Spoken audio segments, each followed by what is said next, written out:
Well, welcome back to Enjoying Everyday Life, and we hope you are enjoying every day of your life. Pastor Paul Scanlon is with me today all the way from England, and we're discussing who we should include in our life and is there anybody that we should exclude. We're looking at what Jesus did and how he behaved compared to the way we behave.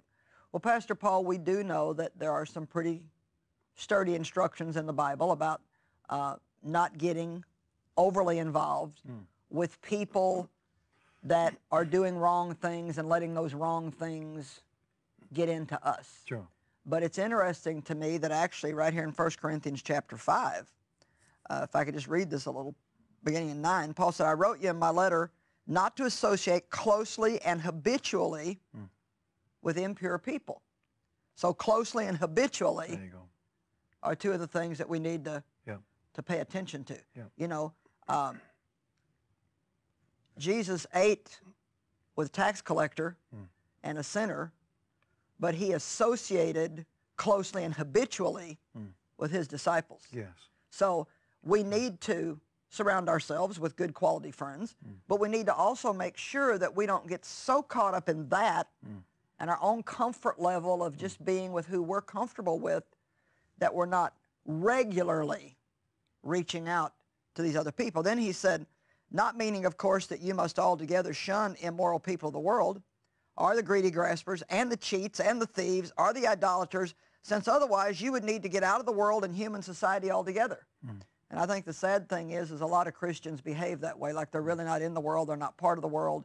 And you know, the Bible says you're in the world, but not of the world. Right.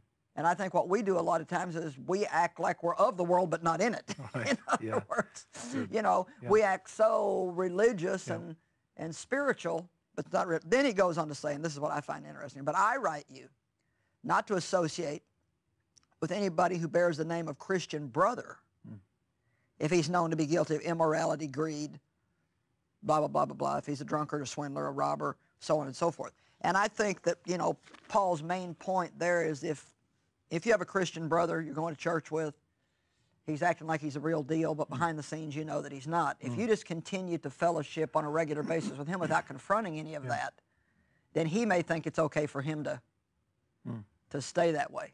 So this person knows better, needs to be confronted. If he won't change, then you may need to make a decision to not hang out with him. But the world who doesn't know any better, if we don't begin to include them in some way, how are they ever going to learn anything? So I think what's helped me with that over the years is the idea that relationships are spatial. Everybody has a space in your life and my life, and Jesus understood that.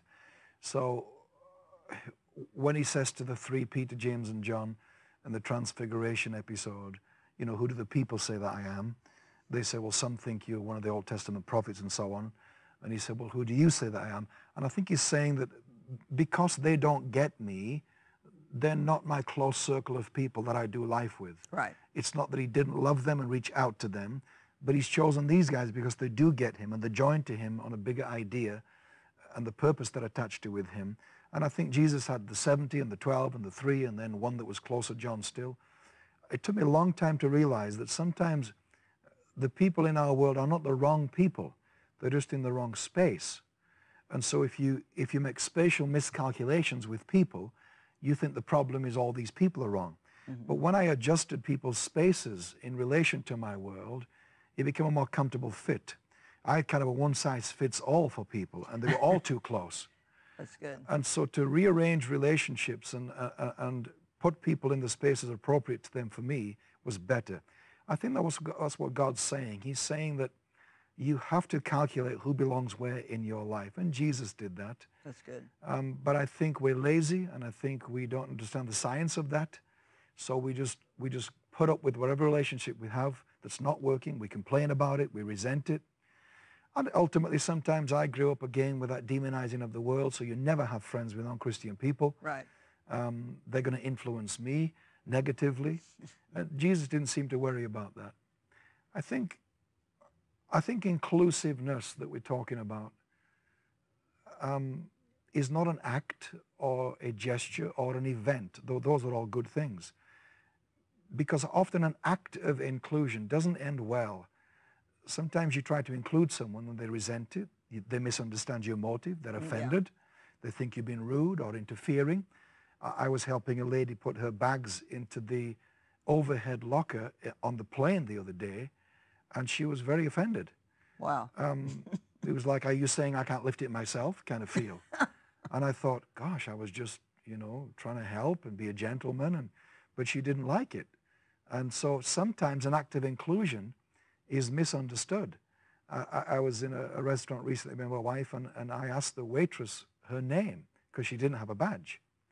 And she said, why do you want to know my name? Oh, my goodness. And I think she thought I wanted to complain to her manager by asking for her name. Yeah. But my intention was to connect and be friendly and have a name. So sometimes an act of inclusion doesn't end well. So if people believe that inclusion is things that we do, then you'll stop doing those things when the inclusion doesn't end well. Right. That's why it has to be an attitude, a value. And I think Jesus included lots of people, and the end of that inclusion did not go well. Many that he included shouted, crucify him, but he still included them. That's what I've had to learn, to live with an inclusive mind and attitude is what I have got to hand to the world. Whether it ends well or is understood or misunderstood. You're giving them an opportunity. Exactly, yeah. And I think that that's very important, that we realize that everybody deserves an opportunity. That's right. And you may invest some time in somebody and it may not end well. Yes. But you don't need to resent that time that you invested in them, because at least God used you to give them an opportunity. That's right. One of the things that I've tried to develop in my life in the last 7 to 10 years is on purpose going out and loving people. And loving always means giving in some way, whether that's giving a compliment, smiling, encouraging, edifying, helping physically, helping financially, whatever the case might be. And we definitely need a major change as Christians. Jesus said, one new commandment I give unto you, that you love one another as I have loved you. By this shall all men know that you are my disciples. And so, you know, we do talk about love and we sermonize about love, but it's not just talking about love in church and just loving other Christian people that's going to win the world. It's loving everybody.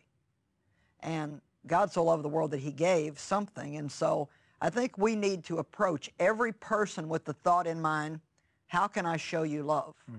Real love. You know, the kind of love that God shows, which is unconditional. And I honestly believe if every person who calls themselves a Christian would begin to do that, I think that we can start a love revolution. I believe that. I literally believe this, that could change the world. I believe that too, And I think that every person has to be responsible to do it and do it on purpose. Well, we're just about out of time. Give us a closing comment here. How can we get better in this area?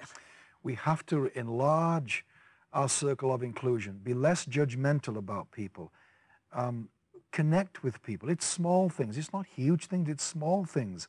I was helping a lady that was with a cane, an older lady, trying to get her bags through the x-ray machine, and the security people were not helpful to her, quite short and sharp with her. She was stressed and upset. I helped her with her bags. I waited for her at the other side to load her back up with her bags, and she looked so stressed, but then she looked at me and smiled. And she said, thank you, young man. Well, I like that bit, young man. Yeah. She said, thank you, young man. She said, your kindness compensated for their lack of kindness. Wow. That to me was a picture of what God's asking from the church. Yes. We are his compensation to a world that's forgotten how to smile. We can bring a smile to the world's face by small things. We do big things. Your ministry does big things around the world.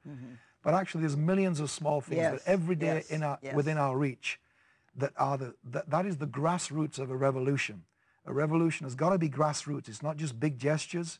It's small, unnoticed, non-celebrated things that turns around people's lives towards the God that we love. That's what I wish people would catch. Every day in your life, where is the someone you can reach out to and include?